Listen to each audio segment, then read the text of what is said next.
ओम नमः शिवाय। आज इस वीडियो में मैं आप सभी के लिए श्रावण मास महात्म्य के 11 से लेकर 20 अध्याय लेकर आई हूँ। इस वीडियो में हम 11 से लेकर 20 अध्यायों का रसपान करेंगे। मित्रों, जो भी व्यक्ति श्रावण मास के महान पावन फलकारी महीने में श्रावण महात्म्य का श्रवण करता है, भगवान भोलेनाथ उसकी समस्त इच्छाओं को पूर्ण करते हैं।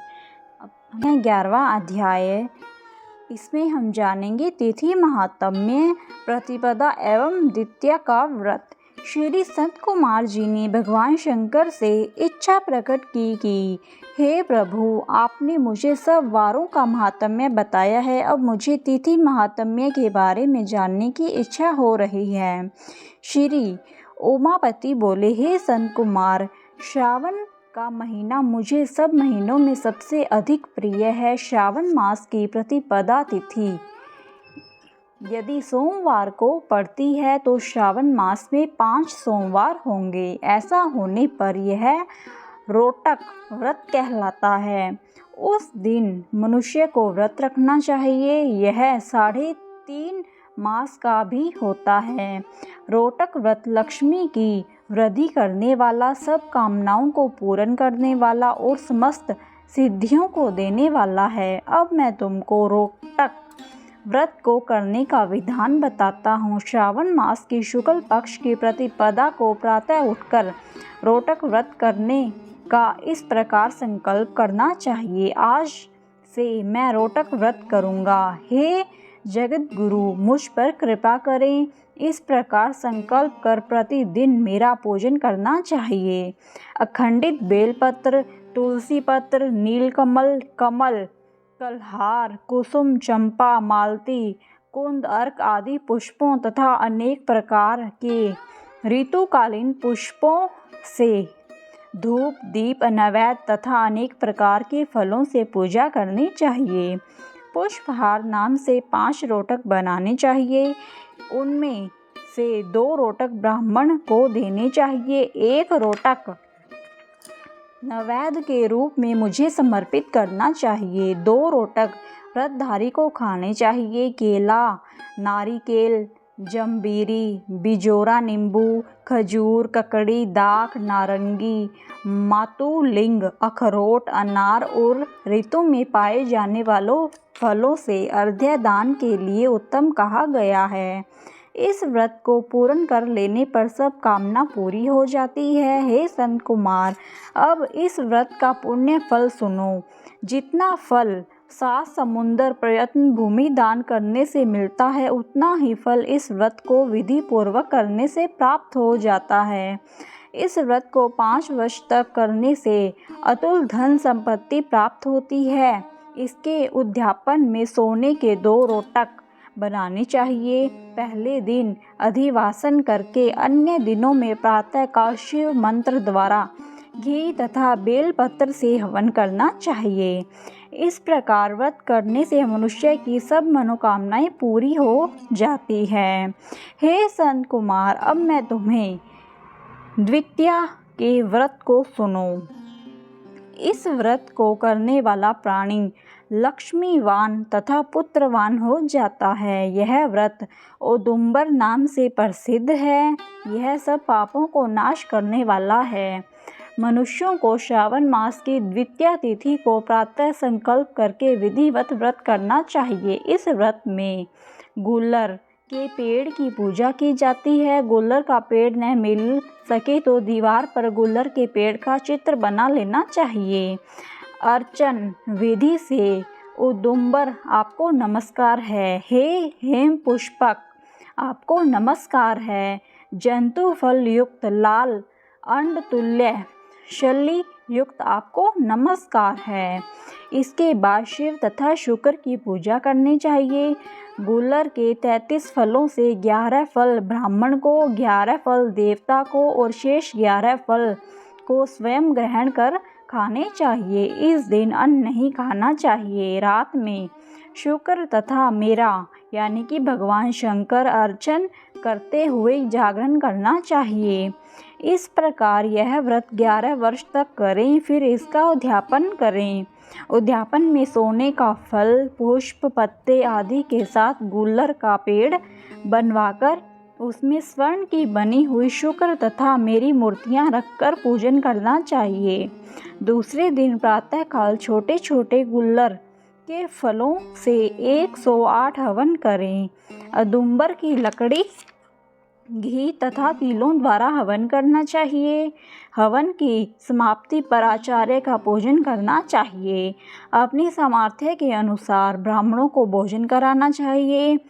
फल, जिस प्रकार गुलर का पेड़ फलों से लदा रहता है, उसी प्रकार वर्ती के यहाँ भी बहुत से पुत्र होते हैं तथा वंश वृद्धि होती है।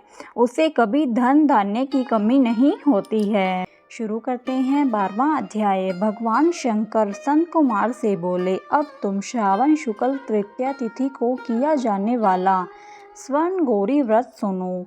उस दिन प्रातःकाल स्नान करके 16 उपचार से भगवान शिव एवं माता गौरी की इस प्रकार पूजा करनी चाहिए। हे देवाधिदेव, मेरे द्वारा की गई पूजा को आप स्वीकार करें। गौरी माता के व्रत की पूर्ति के लिए 16 बायने दंपतियों को देकर कहना चाहिए, मैं माता गौरी के प्रीत्यर्थ तथा व्रत पूर्ति के लिए उत्तम ब्राह्मण दंपतियों को बायना देता हूँ। चावल के आटे से निर्मित 16 पकवान बांस की 16 टोकरियों में रखकर उन पर वस्त्र रखकर सपत्नीक 16 ब्राह्मणों को बुलाकर निवेदन करें। मैं व्रत की संपूर्णता और फल प्राप्ति के लिए यह बायना देता हूँ। अलंकार आदि से संपन्न पतिव्रत धर्मयुक्त शोभन सुवासिनी, इसे आप स्वीकार करें। इस प्रकार 16, 8, 4 या 1 वर्ष व्रत करके उद्यापन करना चाहिए। पूजा की समाप्ति पर कथा श्रवण कर व्यास जी का पूजन करना चाहिए। संत कुमार भगवान शंकर से बोले, हे प्रभु, इस व्रत को सबसे पहले किसने किया? इसका क्या महात्म्य है? उद्यापन की विधि क्या है? इसके जानने की मेरी तीव्र इच्छा उत्कंठा है। भगवान भोलेनाथ ने कहा, हे ब्रह्मपुत्र संत कुमार, मैं तुम्हारी जिज्ञासा अवश्य पूरी करूँगा। प्राचीन काल में सरस्वती नदी के तट पर सुविला महानगरी थी। उसके राजा का नाम चंद्रप्रभा था। उसके महादेवी और विशाला नाम की 2 रूप और लावण्य युक्त पत्नियां थीं। राजा चंद्रप्रभा राज महादेवी रानी को अधिक प्यार करता था। राजा उस पर अपनी जान छिड़कता था। एक दिन राजा शिकार खेलने के लिए वन में गया। वहाँ उसे शार्दूल सिंह, बारह, अरना भैंसे, हाथी आदि का शिकार किया। अब राजा को प्यास व्याकुल करने लगी। राजा वन में पानी पीने के लिए इधर उधर घूमने लगा। घूमते हुए वह एक तालाब पर पहुंचा। उसने तालाब के जल से अपनी प्यास बुझाई। पानी पीने के बाद राजा ने इधर उधर देखा तो उसने देखा कि तालाब के किनारे कुछ अप्सराएं गौरी की पूजा कर रही हैं। राजा ने उनसे पूछा, आप किसकी पूजा कर रही हैं? अप्सराओं ने उत्तर दिया, हम स्वर्ण गौरी की पूजन कर रही हैं। राजा ने फिर पूछा, देवियों, इस व्रत को करने की विधि एवं व्रत का क्या फल मिलता है, बताने की कृपा करें। अप्सराओं ने उत्तर दिया, श्रावण शुक्ल तृतीया के दिन यह व्रत किया जाता है। इस व्रत में भगवान शंकर और भगवती पार्वती का पूजन किया जाता है। इस व्रत में 16 धागों का डोरा पुरुष अपने दाएं हाथ में तथा स्त्रियां अपने बाएं हाथ में बांधती हैं। यही इस व्रत को करने की विधि है। इस व्रत को करने से भगवान शंकर की कृपा से सब मनोकामना पूरी होती है। यह इस व्रत का फल है। यह सुनकर राजा चंद्रप्रभा ने भी श्रावण मास के शुक्ल पक्ष की तृतीया को अपनी दाईं भुजा में 16 धागों वाला डोरा बांधकर व्रत किया। राजा ने कहा, हे माता गौरी, मैं इस डोरे को व्रत के लिए बांधता हूँ, मेरे ऊपर आप कृपा करना। इस प्रकार व्रत धारण कर राजा अपने महलों में आ गया। रानी महादेवी ने राजा के दाएं हाथ में बंधे डोरे को देखा तो पूछा, यह क्या है? इस पर राजा ने व्रत के बारे में बता दिया। इस पर रानी क्रोध में भर गई और राजा के हाथ में बंधे डोरे को तोड़कर एक सूखे पेड़ पर फेंक दिया। राजा ने रानी से कहा, ऐसा कर तुमने अच्छा नहीं किया है, यह तुमने माता गौरी का अपमान किया है। इधर राजा की दूसरी रानी ने देखा कि सूखा पेड़ डोरे के प्रभाव से हरा भरा हो गया है। छोटी रानी ने उस डोरे को अपनी बाईं भुजा में बांध लिया। ऐसा करने से छोटी रानी डोरे के प्रभाव से राजा की सर्वाधिक प्रिय हो गई। इधर बड़ी रानी व्रत का अपमान करने से राजा द्वारा त्याग देने के कारण दुखी होकर वन में चली गई। वन में वह महादेवी का ध्यान कर पवित्र मुनियों के आश्रमों में ठहरी, परंतु मुनियों ने उसे देखकर कहा, अरे पिशाचिनी, यहाँ से चली जा। राजा और मुनियों द्वारा तिरस्कृत रानी महादेवी घोर जंगल में घूमती हुई थक कर एक जगह बैठ गई। वह गौरी का स्मरण कर पश्चाताप के आंसू बहाने लगी। रानी को दुखी देखकर देवी को उस पर दया आ गई और उसे दर्शन दिए। रानी ने देवी को दंडवत प्रणाम किया और उनकी स्तुति करने लगी, हे देवी, आपकी जय हो, आपको बारंबार नमस्कार है।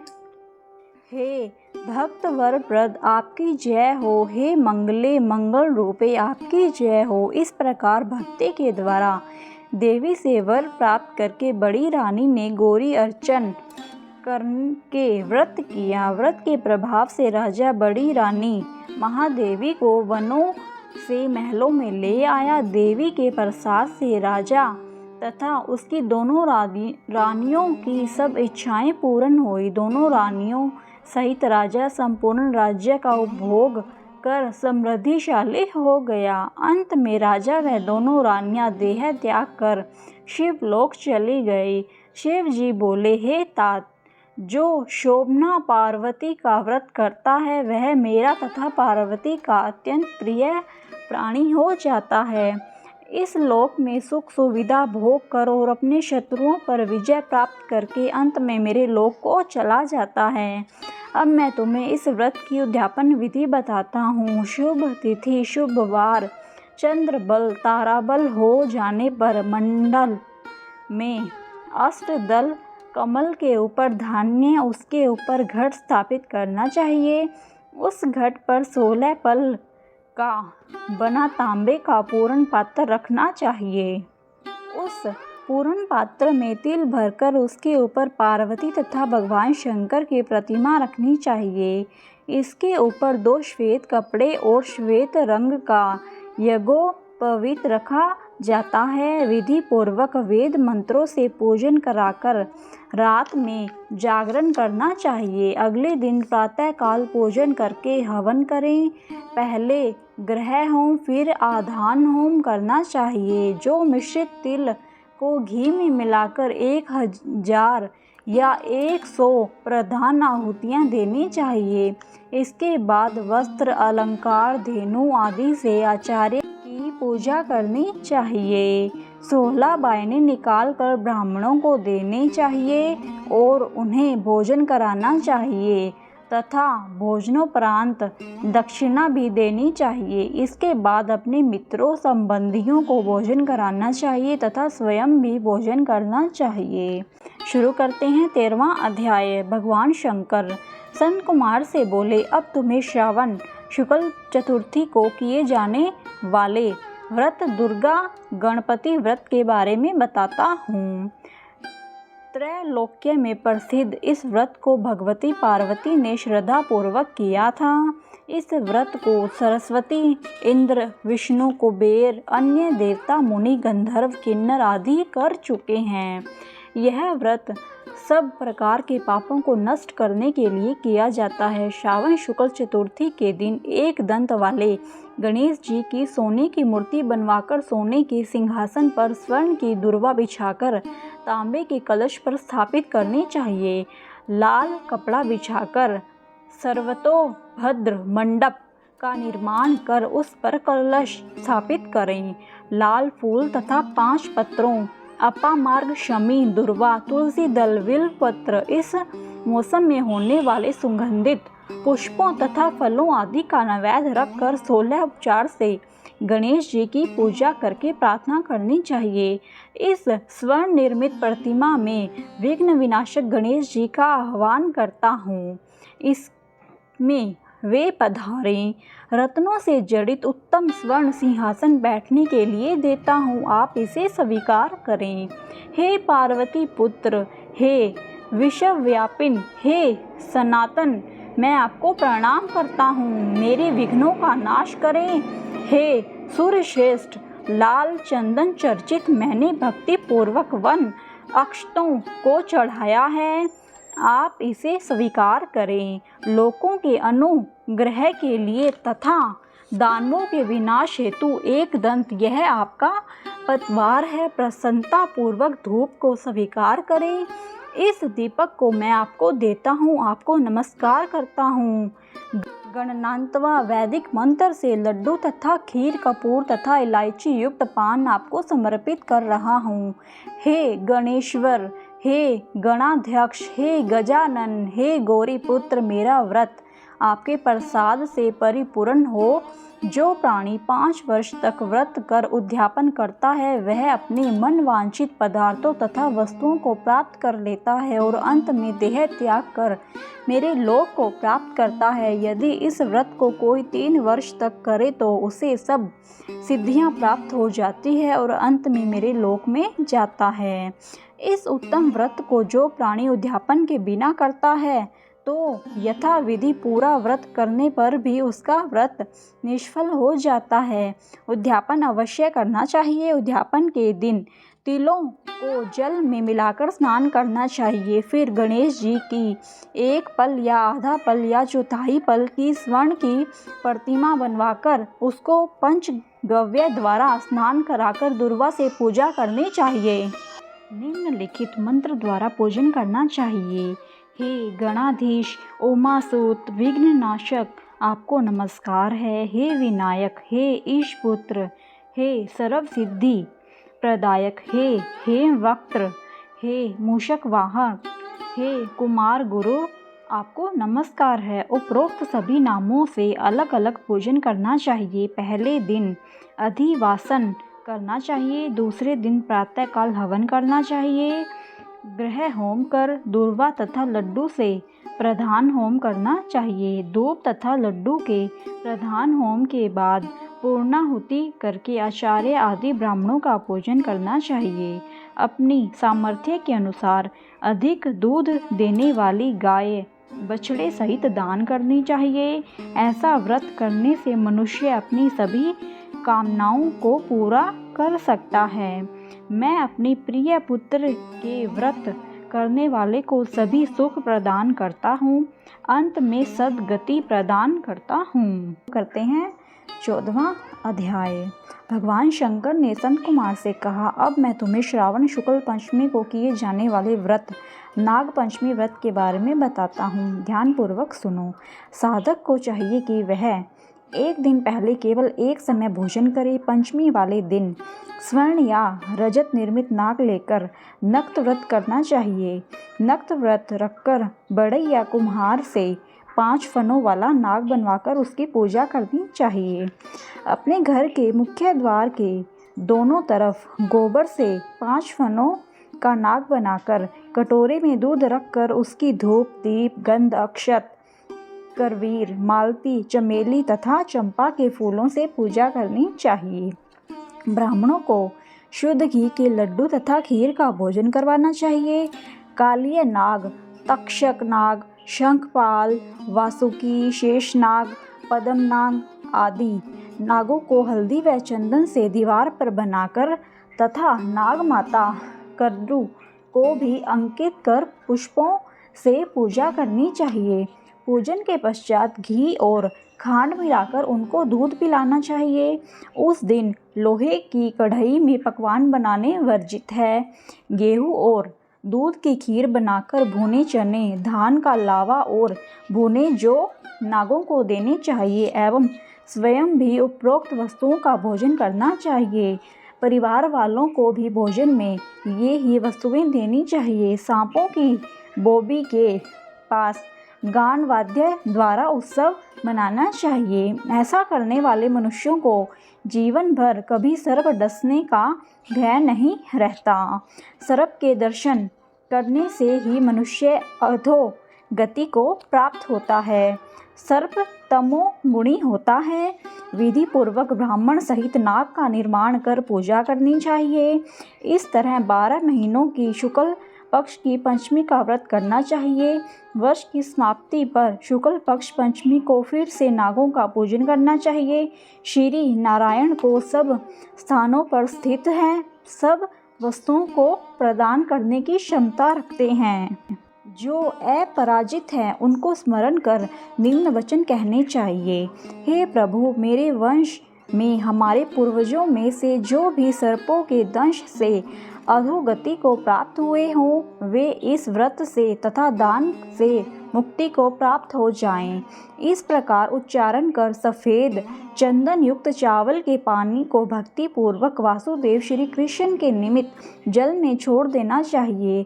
इस प्रकार व्रत, पूजा और दान से साधक के वंश में सर्प दंश के कारण मरे होंगे या भविष्य में मरने वाले होंगे।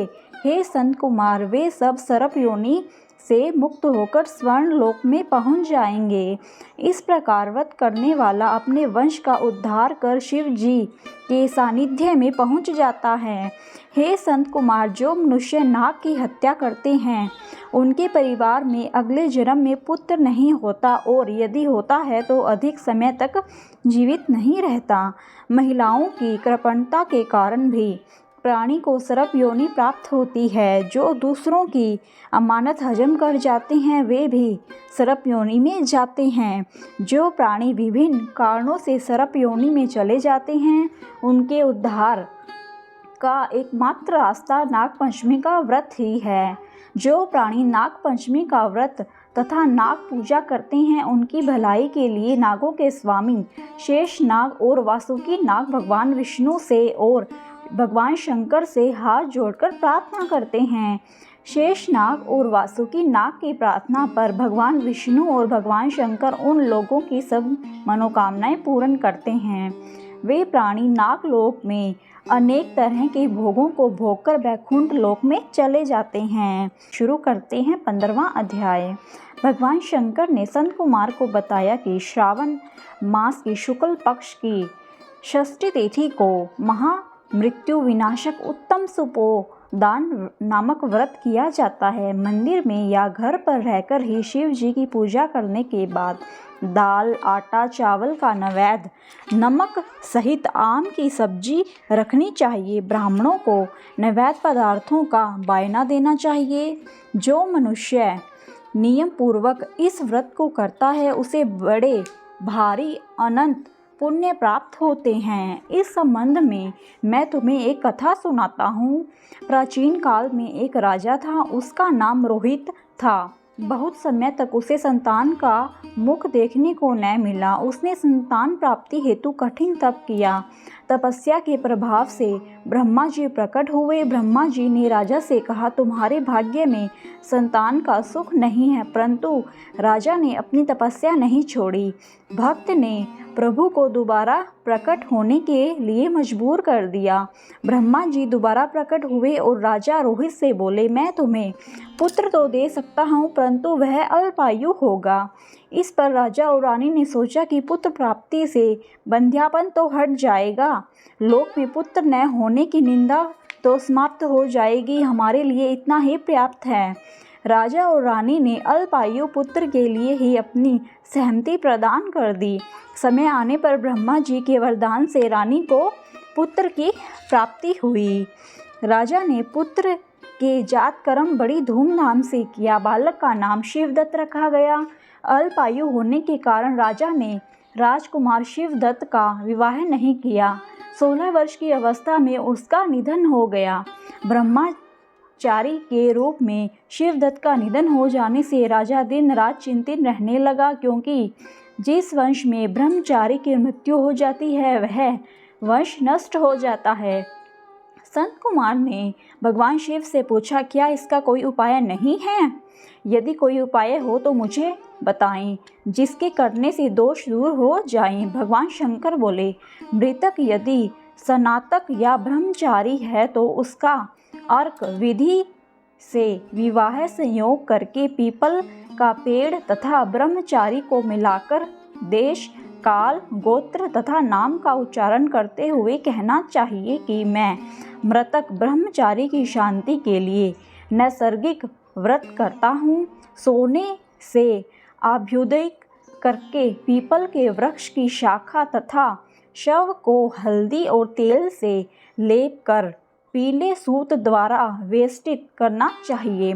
फिर अग्नि की स्थापना करके विवाह विधि द्वारा आधारंत हवन कर अग्नि, बृहस्पति, काम, 4 व्याहतियों से हवन कर स्वीकृत संज्ञक होम कर कर्म को समाप्त करें। इसके बाद पीपल की डाल तथा मृत शव का अग्नि संस्कार करना चाहिए। मृत्यु की संभावना हो तो इस व्रत को 6 वर्ष तक करना चाहिए। 30 ब्रह्मचारियों को नए कौपीन देनी चाहिए। खड़ाऊ, छत्र, माला, चंदन, मणि, प्रवाल तथा आभूषण देने चाहिए। इस प्रकार करने से कोई विघ्न नहीं रहता। राजा ने इस विधि को ब्राह्मण के मुख से सुनकर सोचा कि यह अमुख्य अर्क विवाह मुझे अच्छा नहीं लगा। विवाह होना ही मुख्य बात है। मैं राजा हूँ। जो कोई इस लड़के के साथ अपने पुत्री की शादी करेगा मैं उसे धन दौलत से माला माल कर दूंगा। उसके राज्य में एक ब्राह्मण रहता था जो किसी कार्य से बाहर गया हुआ था। उसकी प्रथम पत्नी से एक पुत्री थी। उसकी दूसरी पत्नी बड़ी दुष्ट प्रकृति की थी। उसने धन के लालच में लड़की को देना स्वीकार कर लिया।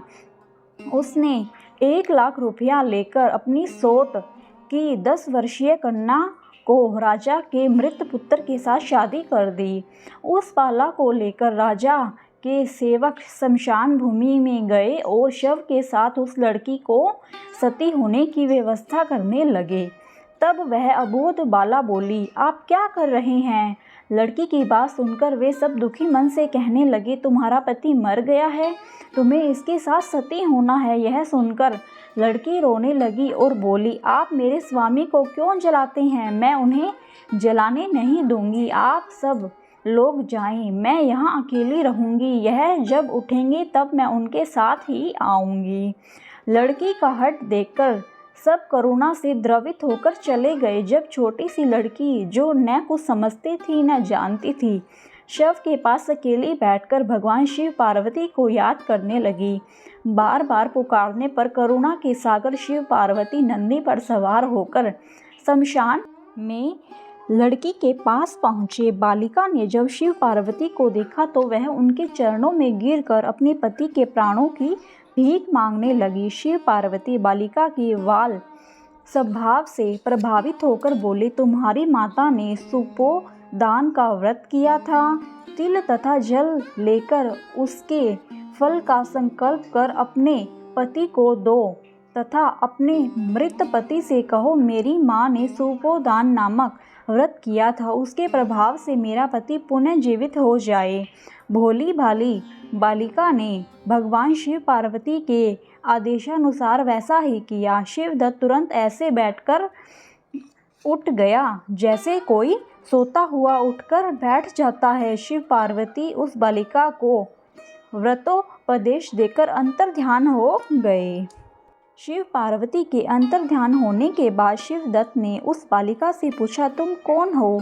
मैं यहाँ शमशान भूमि में क्यों हूँ? बालिका ने सारी कथा उसे बता दी। अगले दिन नदी के तट पर स्नान करने के लिए आए हुए लोगों ने वापस लौटकर राजा को बताया कि उसका पुत्र उस बालिका के प्रभाव से जीवित हो गया है। यह सुनकर राजा की प्रसन्नता का ठिकाना न रहा। वह प्रसन्न होकर गाजे बाजे के साथ नदी तट पर आया। राजा ने पुत्र वधू की प्रशंसा की। मेरी यह पुत्र वधू सौभागा और धन्य है। इसके संजीव पुण्य से राजकुमार को जीवन दान मिला है। राजा ने ब्राह्मणों को दान दिया और भगवान शिव पार्वती की पूजा अर्चना की। ब्राह्मणों के कहने के अनुसार नगर में प्रवेश करने हेतु शांति यज्ञ किया। मनुष्य को चाहिए कि इसे 5 वर्ष तक व्रत करने के बाद उद्यापन करे। शंकर पार्वती का प्रतिदिन अर्चन कर पूर्व विधान से व्रत में नैवेद्य तथा बायना देना चाहिए। इस व्रत के करने से प्राणी चिरायु पुत्र प्राप्त कर अंत में शिवलोक को जाता है। 16वां अध्याय। भगवान शंकर श्री संत कुमार से बोले, अब मैं तुम्हें श्रावण शुक्ल सप्तमी व्रत के विषय में बताता हूँ, ध्यान पूर्वक सुनो। पहले दीवार पर बावली का चित्र बनाएं, उसमें अशरीरी संज्ञक दिव्य स्वरूपधारी 7 जल देवता बनाएं। 2 लड़कों के साथ पुरुष त्रैसंगित्य नारी 1 घोड़ा बैल नरवाहन सहित पालकी के चित्र बनाएं। 16 उपचार द्वारा जल देवी की पूजा कर ककड़ी दही और दही का नैवेद्य समर्पण करें। नैवेद्य पदार्थों का वायना निकाल कर ब्राह्मण को अर्पण करना चाहिए। इस प्रकार 7 वर्ष तक व्रत करके 7 सौभाग्यवती स्त्रियों को भोजन कराकर उद्यापन करना चाहिए। एक सोने के पात्र में 7 जल देवताओं की प्रतिमाएं रखकर पहले दिन अपने पुत्र के साथ उन प्रतिमाओं का पूजन करना चाहिए। दूसरे दिन ग्रह होम सहित चरु होम करना चाहिए। अब तुम इस व्रत के फल के बारे में सुनो। महाराष्ट्र प्रदेश में शोभन नाम का एक नगर था। उसमें एक धार्मिक विचारों वाला धनी व्यक्ति रहता था। उसने निर्जन वन में एक बावड़ी बनवाई। बावड़ी में उतरने के लिए उसने मूल्यवान पत्थरों की सीढ़ियाँ बनवाई, परंतु उस बावड़ी में एक बूंद भी पानी नहीं आया। धनी ने दुखी होकर सोचा, मेरा परिश्रम व धन दोनों ही बेकार हो गए। वह इन विचारों में ग्रस्त रात को वही बावड़ी के पास सो गया। रात को उसे स्वप्न आया कि यदि तुम अपने पुत्र की बलि दो तो तुम्हारी बनवाई बावड़ी जल से भर जाएगी। सुबह होने पर वह धनिक अपने घर आया और अपने पुत्र द्रविड़ से रात के स्वप्न के बारे में बताया। उसका पुत्र द्रविड़ भी धार्मिक प्रवृत्ति वाला था। उसने पिता की बात सुनकर कहा, पिताश्री, आप मेरे जन्मदाता हैं, इस प्रकार आप अपने पुत्रों के भी जन्मदाता हुए। यह तो एक धार्मिक कार्य है। आपके शीतांशु और चंडांशु 2 पुत्र हैं। आप बिना हिचक अपने बड़े पुत्र शीतांशु की बलि दे दें, परंतु यह बात आप स्त्रियों से गुप्त रखें। इसका कारण यह है कि मेरी पत्नी गर्भवती है। प्रसव का समय निकट होने के कारण वह अपने मायके जाने वाली है। उसके साथ उसका छोटा पुत्र चंडांशु भी जाएगा। उसके मायके जाने के बाद यह काम निर्विघ्न समाप्त हो जाएगा। धनिक अपने पुत्र के ऐसे विचार सुनकर गदगद हो गया और बोला, तुम धन्य हो। इसी बीच उसकी पत्नी सुशीला को उसके मायके से बुलावा आ गया। वह मायके जाने की तैयारियां करने लगी। तभी द्रविड़ सुशीला से बोला, शीतांशु यहीं मेरे पास रहेगा और चंडांशु तुम्हारे पास चला जाएगा। सुशीला ने अपने पति की बात मान ली। सुशीला ने अपने पति की बात मानकर कहा, ठीक है। सुशीला के जाने के बाद पिता और पुत्र ने शीतांशु के शरीर में तेल मलकर नहलाया और मूल्यवान कपड़ों तथा आभूषणों से उसे सज्जित किया। वरुण नक्षत्र पूर्वाषाढ़ के आ जाने पर दोनों ने उसे बावड़ी के किनारे पर ले जाकर खड़ा कर दिया और प्रार्थना करने लगे कि इस लड़के की बलि से जल देवता प्रसन्न हो। लड़के की बलि देते ही बावड़ी अमृत तुल्य जल से भर गई। दोनों बाप बेटे बावड़ी को जल से भरा देखकर प्रसन्न हुए, परंतु पौत्र के बलिदान से दुखित मन से घर लौट आए। उधर सुशीला के मायके में तीसरा पुत्र पैदा हुआ। 3 मास का पुत्र होने पर वह अपने ससुराल लौट आई। रास्ते में जब वह बावड़ी के पास आई तो उसे जल से परिपूर्ण देखकर चकित रह गई। वह उसमें स्नान करके बोली, मेरे ससुर का परिश्रम व धन का खर्च यथोचित रहा। उस दिन श्रावण शुक्ल सप्तमी तिथि थी। सुशीला ने शीतला का शुभ व्रत करा और वहीं पर दही तथा चावल मंगवाकर स्वादिष्ट भोजन बनाया। जल देवता की पूजा करके दही चावल और ककड़ी का नैवेद्य देकर बायना ब्राह्मणों को दे दिया। वहां से सुशीला की ससुराल 4 कोस थी। अब सुशीला दोनों लड़कों के साथ बावड़ी से घर की ओर चल दी। इधर जलदेव आपस में कहने लगे, इसका बड़ा पुत्र हमें वापस लौटा देना चाहिए क्योंकि इसने बड़े प्रेम से हमारा व्रत किया है। उन्होंने सुशीला का बड़ा पुत्र जल से बाहर निकाल दिया। माँ को देखकर सितांशु माँ के पीछे भागता हुआ माँ माँ कहता हुआ आया। सुशीला अपने बड़े लड़के सितांशु को देखकर चकित रह गई। उसने उसे अपनी गोद में बैठाकर उसका सिर सूंघा। वह अपने मन में सोचने लगी कि यदि इसे यहाँ से पकड़कर चोर ले जाते तो क्या होता, क्योंकि इसने बहुमूल्य आभूषण पहन रखे हैं। यदि इसको घर से भूत पिशाच पकड़ कर लाए होते तो वे इसे अब क्यों छोड़ते। घर के संबंधी चिंता के सागर में गोते लगा रहे होंगे, परंतु उसने शीतांशु से कुछ पूछा नहीं कि तुम यहाँ अकेले क्या कर रहे थे। इधर सुशीला के आने का समाचार पाकर पिता पुत्र सोचने लगे कि सुशीला जब अपने बेटे के बारे में पूछेगी तो हम क्या कहेंगे। इसी बीच तीनों बालकों के सहित सुशीला अपने घर पहुंच गई। ससुर और पति बड़े पुत्र शीतांशु को देखकर बड़े अचंभे में पड़ गए तथा इसके साथ ही प्रसन्न होकर सुशीला से पूछा, हे सुभद्रे, तुमने किस पुण्य या व्रत को किया था? निश्चय ही तुम कोई पवित्र आत्मा हो। इस शीतांशु को मरे हुए तो 2 महीने बीत चुके हैं, फिर तुमने इसे कहाँ से प्राप्त किया है? जाते समय तुम अपने साथ एक लड़का ले गई थी और आते समय तीनों पुत्रों को लेकर आई हो। यह बड़े आश्चर्य की बात है। तुमने हमारे वंश का उद्धार किया है। मैं तुम्हारी कैसे और किस प्रकार स्तुति करूं? इस प्रकार उसके ससुर ने उसकी प्रशंसा की और पति ने उसे प्यार भरी नज़रों से देखा। सास ने भी उसकी प्रशंसा की। सुशीला ने प्रसन्न होकर कहा, यह सब सुमार्ग पर चलने का फल है। हे संत कुमार, तुमसे मैंने शीतला सप्तमी का व्रत एवं उसकी कहानी सुनाई है। इस व्रत में दही चावल, ठंडा जल, ककड़ी फल, बावड़ी जल और शीतला माता को देवता कहे गए हैं।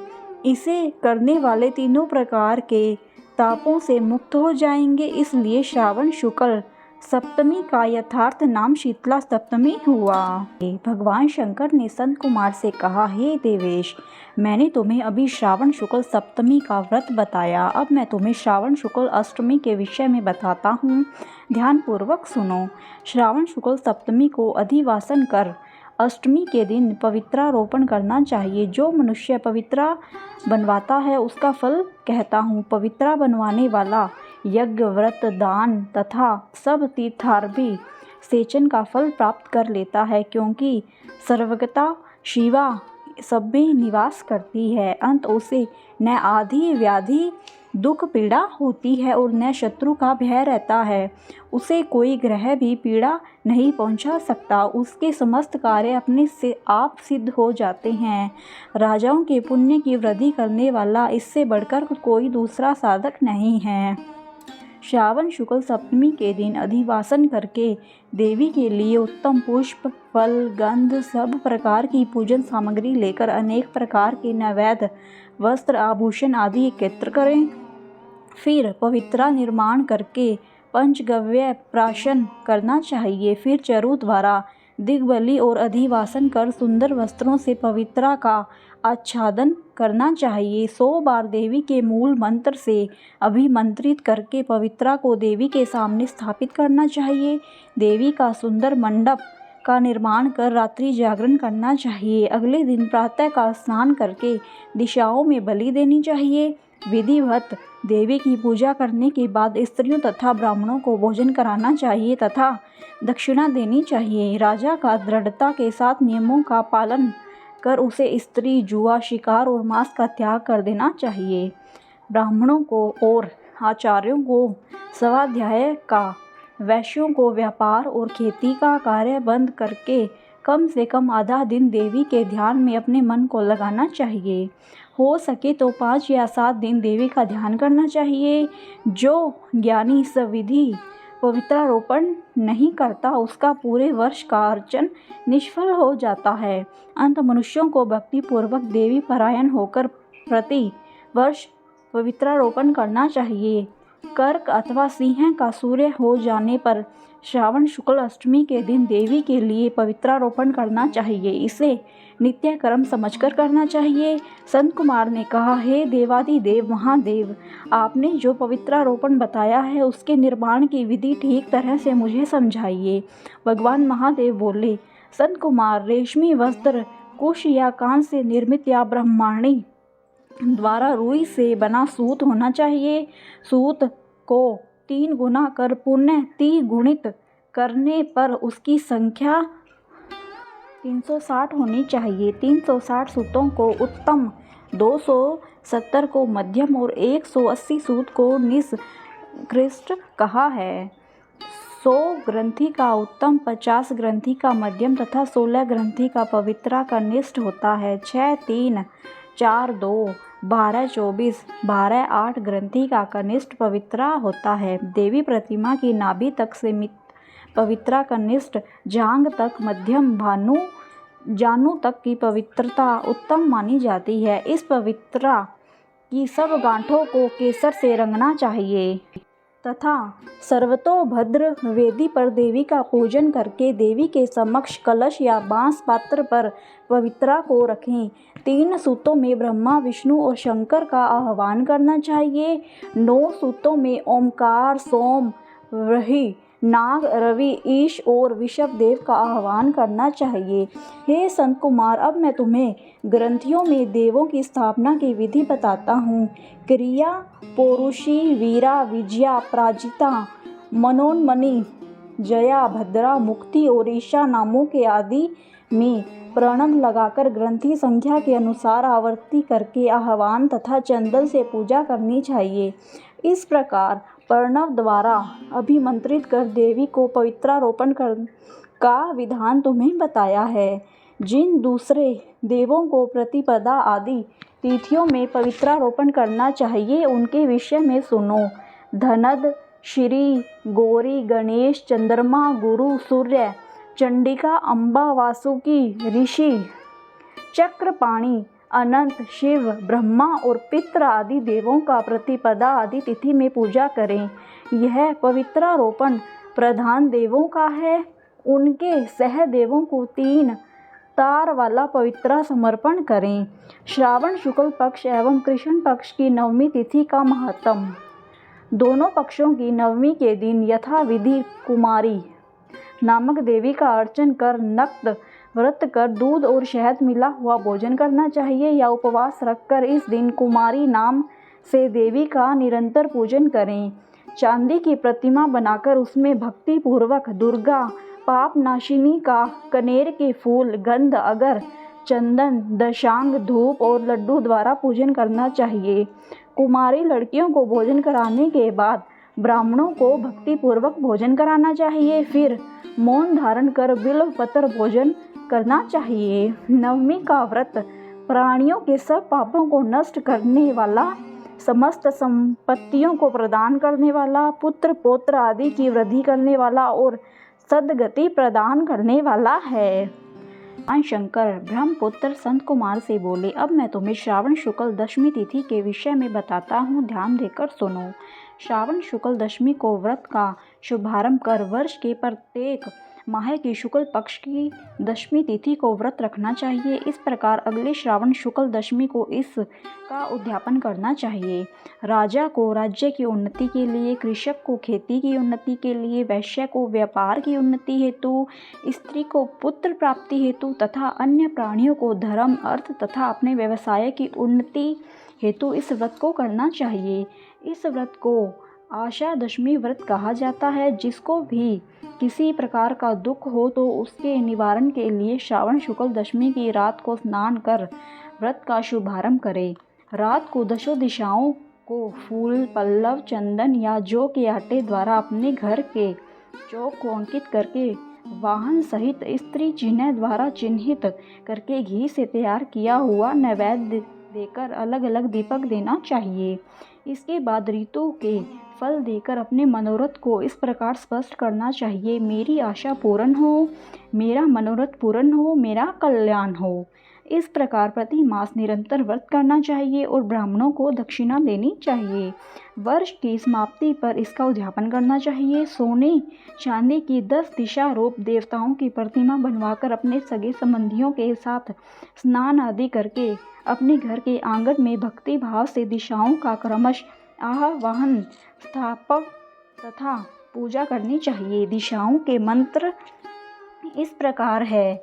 इंद्री दिशा 10 दिशा रूप देवता सुर तथा असुर नमस्कृत। इस संसार का स्वामी इंद्र आपके पास निवास करता है, आपको नमस्कार करता हूँ। हे आग्नेय, अग्नि देवता के रहने से आप आग्नेयी कही जाती है। आप तेज रूपी पराशक्ति है। अंत हे आग्नेयी, आप मेरे लिए वरदायिनी हो।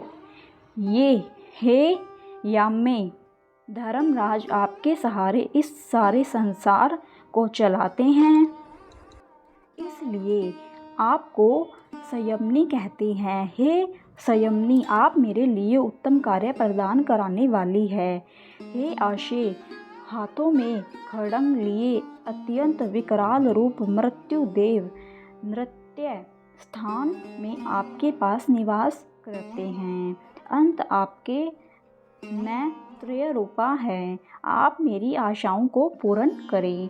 हे वारुणी, भुवन के आधार तथा जल जंतु के अधिपति वरुण देव का निवास आप पे है। हे वारुणी, आप मेरे और धर्म के कार्य के लिए तत्पर हो। हे वायव्य, संसार के आदि कारक प्राण रूप वायु देव से आप अधिष्ठित हैं, इसलिए आप मेरे आंगन में प्रतिदिन शांति बनाए रखें। हे कुबेरी, आप उत्तर दिशा में निवास करती हैं। कुबेर देव का निवास आप में ही है, इसलिए आप मेरे मनोरथ को पूर्ण करें। हे ये शान्यई, आप जगदीश शंभु से अलकृत है। हे देवी, मेरे मन वांछित कार्यों को परिपूर्ण करें। आपको नमस्कार है, नमस्कार है। सारे विश्व के ऊपर निवास करने वाली सदैव कल्याण दात्री सनक, नंदक, सनातन और संत कुमार आदि मुनियों के साथ रहने वाली आप सदा मेरी रक्षा करें, मेरी रक्षा करें। सब नक्षत्र, ग्रह, तारागण, नक्षत्र माता, भूत प्रेत, विनायक तथा भक्ति युक्त मन से जिन देवी देवताओं का मैंने पूजन किया है, वे सब मुझे अभीष्ट सिद्धियां देने वाले हों। सर्प तथा नेवले से नीचे के लोक में आप सेवित हैं। अंत आप मेरे ऊपर नाग तथा नाग कन्याओं के साथ प्रसन्न हो। उपरोक्त मंत्रों को बोलकर पुष्प धूप आदि द्वारा अर्चन करके अलंकार, वस्त्र और फल निवेदन करने चाहिए। रात को जागरण करना चाहिए। प्रातःकाल दोबारा प्रतिमा की पूजा करके उसे ब्राह्मण को दे देना चाहिए। इस विधान द्वारा अर्चन तथा समापन कर प्रणाम करना चाहिए। फिर मित्रों तथा बंधु बांधवों सहित भोजन करना चाहिए। इस प्रकार आनंद पूर्वक जो दशमी का व्रत करता है उसकी सब इच्छाएं पूरी होती हैं। यह सनातन व्रत विशेष रूप से स्त्रियों के लिए है। यह व्रत धन, यश, दीर्घायु तथा सब इच्छाओं को पूर्ण करने वाला है। तीनों लोकों में इस व्रत के तुल्य और कोई दूसरा व्रत नहीं है। यह व्रत मोक्ष प्रदान करने वाला है। इस व्रत के तुल्य न कोई व्रत आज तक हुआ है और न आगे होगा। 19वें अध्याय में हम एकादशी व्रत एवं द्वादशी व्रत की महिमा जानेंगे। भगवान शंकर ने ब्रह्मपुत्र संत कुमार से कहा, हे महामुनि, श्रावण मास के दोनों पक्षों की एकादशी तिथि के दिन क्या करना चाहिए उसे सुनो। एकादशी व्रत के संबंध में मैंने आज तक किसी को कुछ नहीं बताया है। यह व्रत गुप्त, उत्तम, महान, पुण्य तथा पाप ताप को जड़ से नष्ट करने वाला है। श्रावण मास में किए गए पापों का नाश करने वाला तथा सब व्रतों में उत्तम यह पवित्र एकादशी का व्रत है। दशमी के दिन प्रातः स्नान कर गुरुदेव की आज्ञा से वेदवेता, पुराण ज्ञाता, जितेंद्रिय ब्राह्मणों का पूजन करें। भगवान विष्णु का 16 उपचारों से पूजन करना चाहिए। उनसे प्रार्थना करें, हे पुंडरीकाक्ष, मैं दूसरे दिन आने वाली एकादशी का निराहार रहकर व्रत करना चाहता हूँ, आप मेरी रक्षा करें।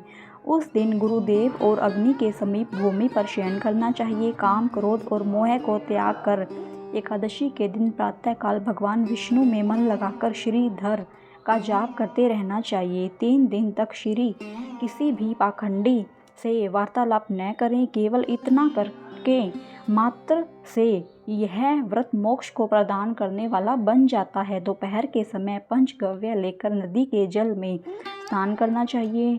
नदी न हो तो कुएं के जल में गंगा जल मिलाकर स्नान करना चाहिए। भगवान सूर्य को नमस्कार करके भगवान विष्णु की शरण में जाकर वर्ण के अनुसार सब कार्य करके अपने घर को वापस लौटना चाहिए। घर आने पर श्रद्धा तथा भक्ति पूर्वक भगवान विष्णु का अर्चन पुष्प, दीप, धूप आदि से करना चाहिए। रात को गीत, वाद्य तथा कथा सुनते हुए जागरण करना चाहिए। फिर कलश स्थापन कर पंचरत्न और स्वर्ण को कलश में डालकर सफ़ेद चंदन से पूजा कर कलश को 2 सफ़ेद कपड़ों से ढक देना चाहिए। देवेश की प्रतिमा शंख, चक्र तथा गदा से युक्त कर उसकी पूजा करनी चाहिए। इसके बाद द्वादशी के दिन प्रातः आह्निक करके श्रीधर का जाप करना चाहिए। शंख, चक्र, गदा तथा पद्मधारी भगवान विष्णु की पूजा करके ब्राह्मण को सोने की दक्षिणा सहित कलश देना चाहिए। कलश के साथ मक्खन देना न भूले। भगवान श्रीधर, आप प्रसन्न होकर मुझे लक्ष्मी प्रदान करें, इस प्रकार उच्चारण कर श्रेष्ठ वेद पाठी ब्राह्मणों को भोजन कराकर अपनी सामर्थ्य के अनुसार उन्हें दक्षिणा देकर विदा करना चाहिए। अपने नौकरों को भोजन कराकर गौ को भूसा देकर स्वयं बंधु बांधवों सहित भोजन करना चाहिए। इस प्रकार शुक्ल पक्ष और कृष्ण पक्ष दोनों तिथियों के व्रतों का विधान एक समान है। शुक्ल पक्ष में श्रीधर और कृष्ण पक्ष में भगवान विष्णु जनार्दन कहे गए हैं। अब मैं तुम्हें द्वादशी के दिन भगवान विष्णु के निमित्त पवित्रारोपण के संबंध में बताता हूँ। हे तात, इसका अधिकारी कौन है यह जान लेना भी आवश्यक है। ब्राह्मण, वैश्य, क्षत्रिय, शूद्र और स्वधर्म स्थित जनों को भक्ति द्वारा पवित्रारोपण करना चाहिए। स्त्रियों तथा शूद्रों को केवल नाम मात्र द्वारा श्री हरि का पूजन करना चाहिए। सतयुग में मणि का, त्रेतायुग में स्वर्ण का, द्वापर में रेशमी तथा कलयुग में सूत द्वारा पवित्रा का निर्माण करना चाहिए। सन्यासियों को मानसिक पवित्रारोपण करना चाहिए। पवित्रा को बांस के पात्र में रखकर उसे साफ वस्त्र से ढककर भगवान श्रीधर के सम्मुख उसे रखकर कहना चाहिए, हे प्रभु, मैंने अपने क्रियाकलापों पाठ पवित्रा को ढका है। हे देव, मेरे काम में विघ्न न हो। हे नाथ, आप मुझ पर दया करें, आपको मैं इस पवित्रा द्वारा प्रसन्न करना चाहता हूँ। हे देवेश, आज से लेकर वर्ष भर तक व्रत नाशक काम, क्रोध आदि न हो। आप तब तक मेरी सुरक्षा करें जब तक मेरा व्रत पूर्ण हो। कलश पर बांस के पात्र में रखे पवित्रा की नम्रता पूर्वक इस प्रकार प्रार्थना करनी चाहिए, हे पवित्रा, 1 वर्ष तक किए अर्चन से प्रसन्न होकर आप विष्णु लोक से यहाँ आई है। अंत आपको नमस्कार है। हे देव विष्णु, तेज से उत्पन्न रमणीय तथा पाप नाशक सब इच्छाओं के प्रदाता, आपके शरीर में पवित्रा को धारण करता हूँ। हे देवेश, हे पुराण पुरुषोत्तम, आप मेरे द्वारा आमंत्रित हैं। अंत आपका पूजन करता हूँ, आपको नमस्कार है। हे देव, कल प्रातः आपके निमित्त इस पवित्रा को अर्पण करूँगा। इसके बाद पुष्पांजलि देकर रात्रि में जागरण करना चाहिए। एकादशी के दिन अधिवासन कर द्वादशी को सुबह पूजा करें। गंध, दूब, चावल तथा हाथ में पवित्रा को ग्रहण कर कहें, हे देवेश, आपको नमस्कार है। इस पवित्रा को आप स्वीकार करें। 1 वर्ष तक पुण्य फल व्रत पवित्रा से निवेदन करें। आप मुझे पवित्र करें। हे देव, आपके सुप्रसाद से मेरे से जाने अनजाने में जो पाप हो गए हैं उन पापों से मैं पवित्र हो जाऊं। मूल मंत्र द्वारा पवित्रा को संपुटित कर नैवेद्य देना चाहिए। मूल मंत्र से अग्नि में घृत तथा पायस द्वारा हवन करना चाहिए। इसी मंत्र द्वारा पवित्रा को विसर्जन करके कहे, हे पवित्रे, 1 वर्ष तक किए मेरे अर्चन को सविधि परिपूर्ण करें। हे पवित्रे, विसर्जित हो विष्णु लोक को लौट जाएं। इस प्रकार कहकर उसे ब्राह्मण को दे दें या जल में विसर्जित कर दें। हे वत्स, जो मनुष्य हरि का यह पवित्रारोपण करता है वह इस संसार में आनंद भोगकर अंत में विष्णु लोक को जाता है। भगवान शंकर ने कहा, हे संत कुमार, अब मैं तुम्हें श्रावण शुक्ल त्रयोदशी और चतुर्दशी तिथि के कार्यों के संबंध में बताऊंगा। श्रावण शुक्ल त्रयोदशी के दिन कामदेव की षोडश विधि से पूजा की जाती है। अशोक, मालती, मदन, कौसुभ, बकुल तथा अन्य मादक पुष्प तथा लाल चावल, पीले चंदन, सुगंधित द्रव्य, पौष्टिक जन्य द्रव्यों तथा दूसरे वीर्यवर्धक द्रव्यों का नैवेद्य समर्पण करके मुख रोचक पान देना चाहिए। उस पान में चीकनी सुपारी, कत्था, चूना, जावित्री, जायफल का चूर्ण, लौंग, इलायची, नारियल के बारीक टुकड़े, केसर और कपूर डालनी चाहिए। ऊपर से चांदी का वर्क लगाना चाहिए। ऐसे पान को शंभरासुर के शत्रु की प्रीति के लिए देना चाहिए। मोमबत्तियों से आरती कर पुष्पांजलि देनी चाहिए। कामदेव के नामों का उच्चारण कर प्रार्थना करनी चाहिए। आप बसंत ऋतु के निमित्त मात्र हैं। आपके मनोरंजन के लिए इंद्र दिन रात तैयार रहते हैं, क्योंकि तपस्वियों से अपने स्थान से च्युत होने के डर से इंद्र आपसे डरा करते हैं। आपको छोड़कर सुदृढ़ मन से भला दूसरा कौन विरोध कर सकता है। आप भगवान श्री कृष्ण के पुत्र अनिरुद्ध, सुर प्रभु, मलयांचल, संभूत, चंदन तथा अगरू से सुगंधित हैं। संसार को विजय करने में दक्षिण दिशा की मलय वायु आपकी सहायिका है। हे काम मदन, इस संसार में बिरले ही जितेंद्रिय मिलेंगे जिन्हें आपने वशीभूत न किया हो। हे कामदेव, आप इस पूजा से प्रसन्न हो। श्रावण शुक्ल त्रयोदशी के दिन कामदेव अर्चित हो जाने से प्रवृत्ति मार्ग लंपट जीव को आप अत्यधिक वीर्य तथा पुष्टि देते हैं और निवृत्ति मार्ग में लगे हुए निरत जीव के काम रूपी विकार को हर लेते हैं। हे तात, तुमसे मैं त्रयोदशी के कार्य कहता हूँ, सुनो। मैंने जो आप तुमको अष्टमी के दिन का पवित्रारोपण बतलाया है, यदि मनुष्य उसे उस दिन न कर पाए तो प्रभु सदाशिव के प्रीत्यर्थ चतुर्दशी के दिन कर लेना चाहिए। देवी तथा विष्णु समान हो पवित्रा का निर्माण करना चाहिए। केवल प्रार्थना तथा नाम भेद की कल्पना करनी चाहिए। विकल्प से यहाँ जो विशिष्ट बात है उसे मैं अब तुम्हें बता रहा हूँ। 11, 38 या 50 तार की बराबर की ग्रंथियों वाला तथा तुल्य मध्य भाग वाला पवित्रा बनाना चाहिए। पवित्रा 12 अंगुल 8 अंगुल का होना चाहिए। शेष विधि पहले के समान ही है। फल आदि पहले की तरह ही है। अंत में मनुष्य कैलाश को जाता है। धन्यवाद मित्रों, आज की यह वीडियो यहीं पर समाप्त होती है। अगर आपको यह वीडियो पसंद आई है तो प्लीज़ मेरी वीडियो को लाइक करें, शेयर करें और प्लीज़ मेरे चैनल को सब्सक्राइब करें। धन्यवाद। ओम नमः शिवाय।